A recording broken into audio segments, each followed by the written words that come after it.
Kasi matapang ka lang naman, we have the position pero kung suntukan tayo, alam ko makaya, bita. Maybe this is a very good time para sa isang charity boxing match. We can do it on Sunday sa Araneta. So, sinabi naman ni Torre na may 3-minute response. Sana ma-feel ng mga Adabawenyo. Oh!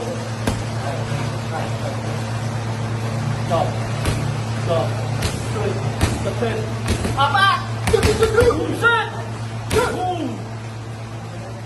Set!